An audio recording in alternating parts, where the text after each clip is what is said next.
Today, I want to talk about something that every leader knows matters, but not every leader knows how to tackle. I'm talking about culture.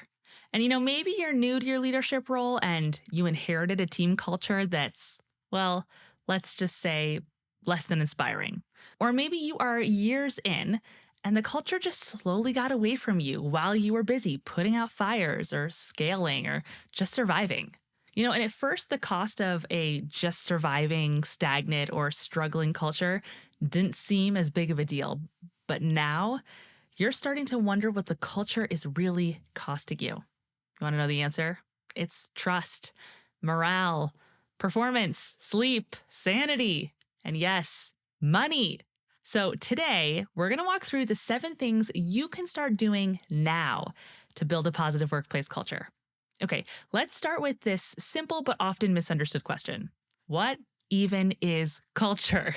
And we don't need to be philosophy or psychology professors to answer this question, okay? Let's just keep it really simple, really at ground level.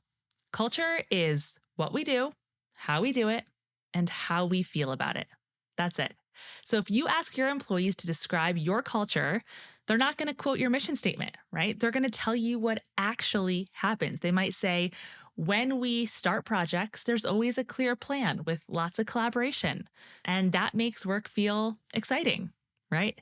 They may say, our leaders genuinely listen to us. Or on the flip side, they might say, a lot of decisions get made behind closed doors, and we usually find out after the fact. You see, culture isn't what you post on the wall. It's not what you write in the handbook. Culture is what your people live every day. It is just their day-to-day reality. So let's be clear, right, about what culture isn't. It's not your values poster. As pretty and beautifully designed as it is, it's not your values poster. It's not what you hope your people feel. It's not your HR policies. And it's definitely not just your perspective. Culture is shared. It's a shared lived experience of your people. So if someone were to ask your people to describe the culture of your workplace, what do you think your team would say? And friend, the answer really matters because the cost of a poor culture may be bigger than what you think. According to Gallup and other workplace studies that I will cite in the show notes below, replacing an employee can cost, guess how much? Are you thinking a percentage? What does it cost? Replacing an employee can cost anywhere from 50% to 200% of their annual salary. 32.4% of employees who quit cite a negative or toxic culture as the number one reason they leave. And here's a big one. 46% of employees say they're considering quitting in the next 3 months. That's potentially half your existing team. 46%, right? So poor culture is not only harmful to our people, but it is expensive. But there's good news. You know me, all about the good news. Building a positive culture, no matter the state of what your culture is right now, is totally doable. It's completely doable. And even more so, you can start this week. Would you like to know how? Yes? Great. Okay, here we go. The 7 strategies I have for you today. The first strategy to build a positive workplace culture is to clarify your desired culture in plain language. So if you were to ask your team, what's our culture? Could they answer? And if not, it's really time to define it clearly, to define it in plain language. Because real culture, it lives in our behavior. It doesn't live in buzzwords. So saying we value excellence means nothing unless people know what excellence looks like in the meeting, what it looks like in a project handoff or during onboarding or when they have that tough client call. So here's the question I want you to ask your team this week. I want you to write this down. This is what you're going to ask. When we're at our best, what are we doing and how are we doing it? Okay, here it is again. When we're at our best, what are we doing and how are we doing it? And you can ask this in a team meeting, in a one-on-one, in your check-in, or even just in a quick anonymous survey if that feels safer for your team. You don't need to overcomplicate it. This is just starting the conversation with that simple question. Then what are you going to do? You're going to listen to what they say. That's it. You're going to look for the patterns. Are they naming things like we communicate really well, or we collaborate, or when we're at our best, we're able to be creative. We trust each other. We're funny. Like there's humor in our culture. Okay. What they say, this information from your team, it is absolute gold. Okay. This is exactly what you're looking for. So you're going to collect the input, you're going to write down the themes in plain, everyday language. You're going to hear me keep saying plain, everyday language. This is not corporate jargon. Okay. This is not something fancy. This is just the reality of your everyday. Okay. You're going to take those themes in that simple, plain language, and you're going to turn it into what I call a simple culture code, which is just really a short list of this is who we are when we're at our best. Okay. Think of it kind of like a team compass, and it doesn't have to be fancy. It just has to sound like your people, not like it came from a boardroom, not like it came from a branding exercise. And what this code becomes is it becomes your shared language. So you can use it when you're recognizing what people are doing well publicly. You can use it in hiring, in your interview questions, in your onboarding, in your performance conversations, in your one-on-ones, team meetings, feedback. You see, you can use it everywhere. And this is what helps everyone know what great actually looks like on this team. And it's really just the first step in turning culture from a vague like idea that's in the clouds, something we can't really grasp or understand, into something real, intentional, and applicable every single day. The second strategy to build a positive workplace culture is to normalize feedback. All kinds of feedback. I want you to start thinking, how can I, in a non-formal way, give and ask for feedback as many times in the day as possible? Okay. I'm talking about passing in the office and saying, hey, that report you sent me this morning, it was really clear, really helpful. I think it's going to be critical in moving this project along. Thank you for how intentional you are with all the details. Or maybe after your staff meeting, you ask your employee, hey, that meeting felt long. Can you give me some feedback on how effective you thought it was, or maybe how you think I could do better maximizing our time? Or maybe you hear that your employee sent an emotionally charged email to a client.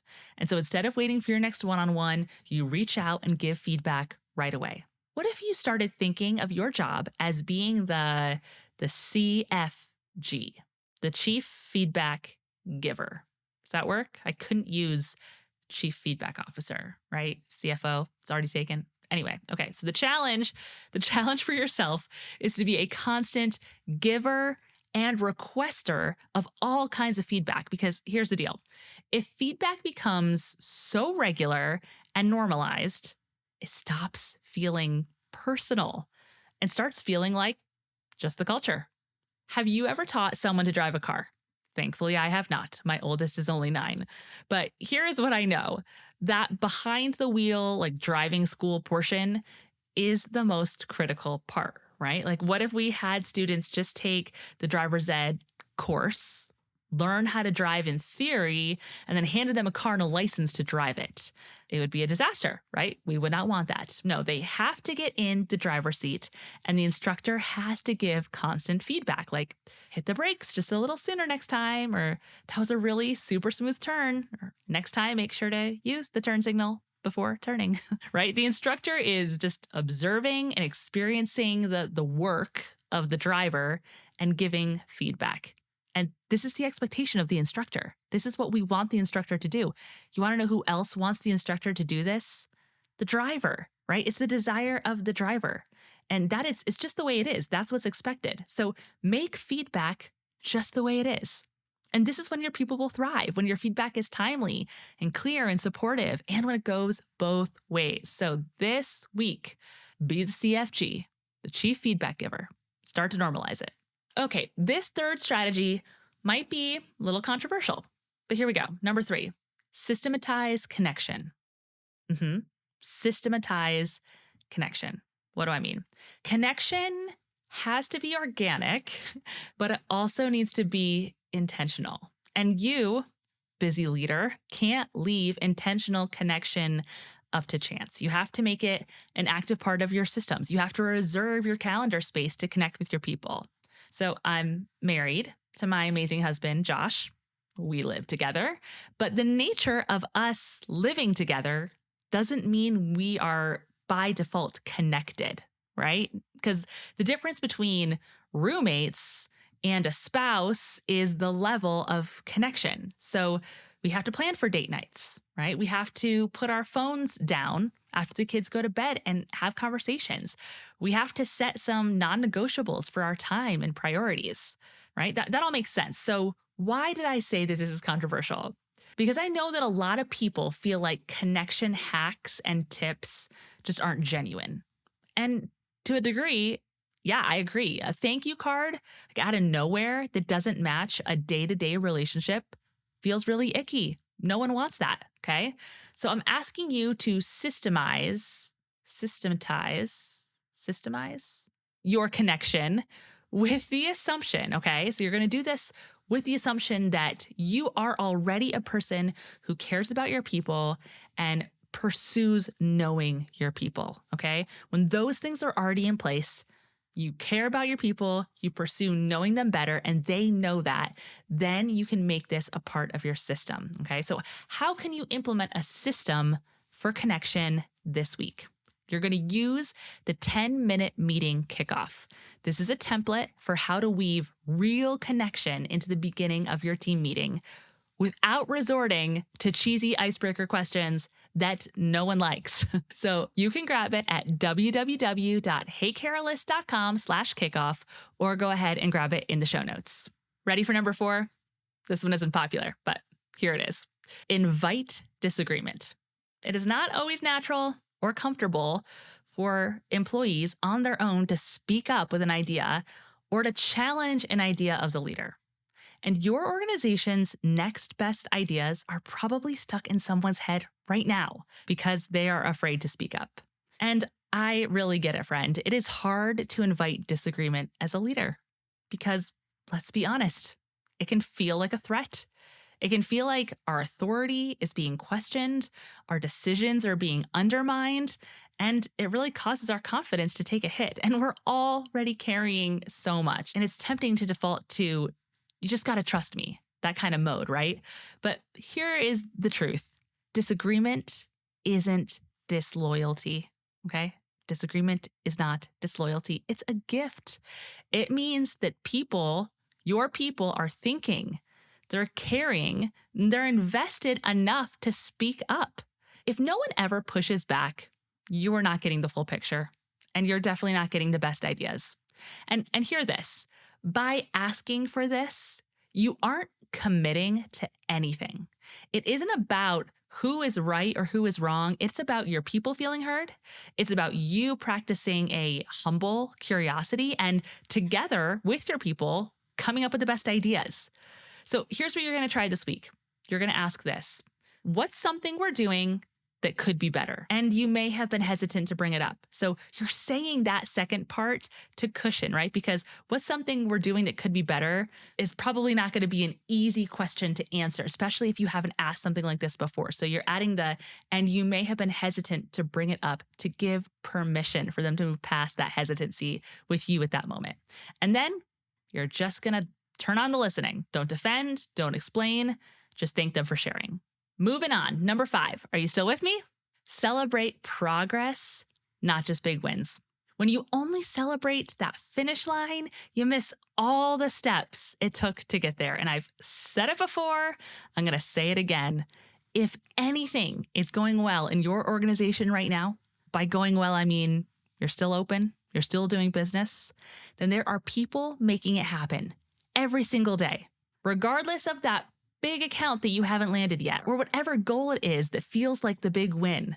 There are lots of consistent wins happening each day, and that's just called progress. So you got to look for it. You got to call it out. And again, if you want to know how to do this well, grab the Ultimate Meeting Kickoff Guide and use it this week to celebrate progress.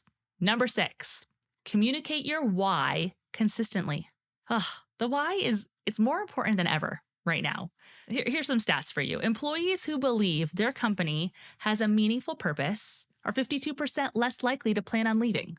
And employees who feel a strong sense of purpose at work are 4 times more likely to be engaged. And I mean, beyond the numbers, beyond the stats, we just know for ourselves, right? We know it feels really good to know that we're making a difference. So I talked to a leader the other day who expressed gratitude for this podcast. And she told me that she had discovered that her fear of giving feedback was just self-preservation. And that self-realization that she had through listening to this podcast has turned into a mindset shift for her that has served her entire team meaningfully and powerfully. That feedback, it meant the absolute world to me, right? I take time writing and recording and producing this podcast every week. And that feedback makes it totally worth it because it reminds me of the why, which is serving you. And we all need to know that our work matters. So an easy way to communicate your why is to share impact stories. If people tell you anything good about what your organization is doing or the impact it's having, you gotta share it. Don't just keep those stories for yourself. You gotta share it. And then ask your people to share impact stories also that they hear. And finally, bringing it home, number 7, develop your people. Now, we should always be seeking to work on professional development with our people, to know their career goals and to help them work toward those. But this specific strategy is about your managers, your project leads, and your team leads. Because you see, every person who supervises or manages others in your organization is what I call a culture carrier, right? They're not just reinforcing policies. They're not just checking off task lists.